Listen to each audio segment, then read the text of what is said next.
Dachomo, if I place curse on you, you will not last 24 hours. Wallahi billahi bi-iznillah. You will not last 24 hours. If I, Asari Dokubo, I place a curse on you, as you have been placing curse on people, 24 hours you will not last. Because you are a fake and you are a liar.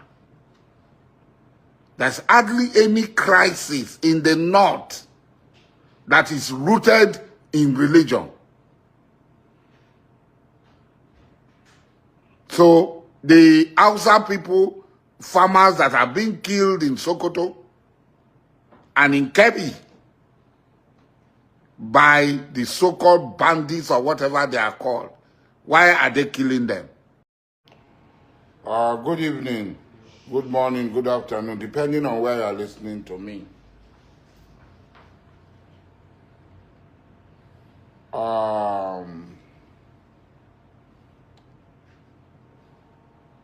The pronouncement of mad Donald Trump, the lunatic United States of America, had triggered more hate in Nigeria than had solved the problem.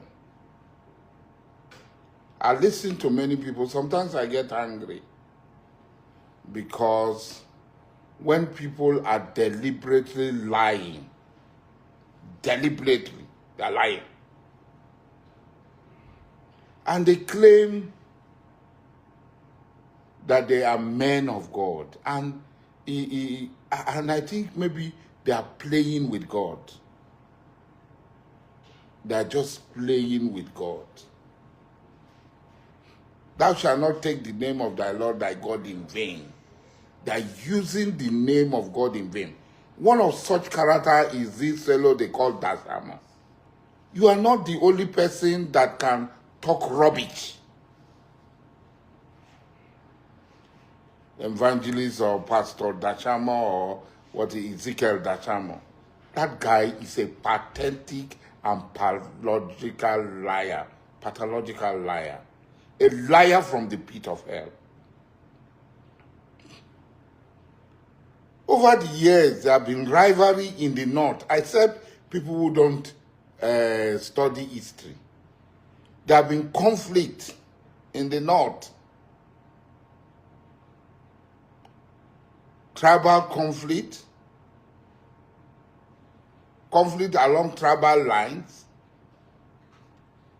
and this had metamorphosed into religious conflict.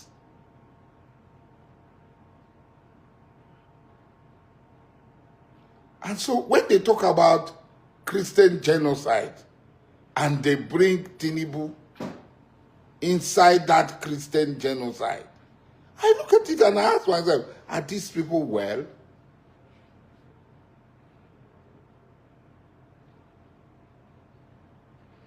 I am not Tinubu's lawyer. I am not Tinubu's advocate. But when you look at Tinubu now, do you think Tinubu will have anything to do with religious crisis? His wife is a Christian. His son, Sheyi, that is everywhere, is not a Muslim, which everybody knows. Tinubu himself knows. Sheyi is not a Muslim. His wife is not a Muslim. His daughter, Mrs. Ojo, even though she's a Muslim, she's married to a Christian. Why can't we tell ourselves just the raw truth? And people are afraid to talk. I saw that stupid, idiotic Igbo man who had been talking on channel. They bring him to shoot out hate, raw hate. He's not talking about the killings going on in Igbo land. Many Igbo towns and villages have been reduced to rubble. Desolate, they cannot go home. That is the truth of the matter. These liars are everywhere on television station talking rubbish.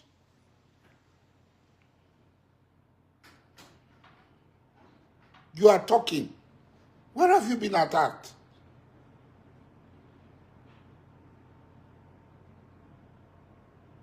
We know it. We have first-hand information about what is happening.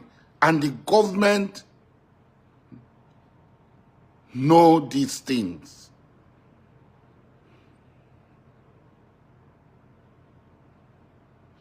The government know these things. So if Birom and Hausa people are fighting, Birom and Hausa people are fighting in the north. If Birom and Hausa people are fighting in the north, how does that translate? How does that translate to Christian-Muslim genocide? Do we not know how the Gom Jos was appointed? We don't know how the Gom Jos was appointed. Was he appointed because Birom hold Jos? What of the Jarawas, who are almost majority Muslims? Is it not Sadwana Sokoto, a Sokoto man, a Fulani, a Muslim, that appointed his private secretary as the first Gom Jos?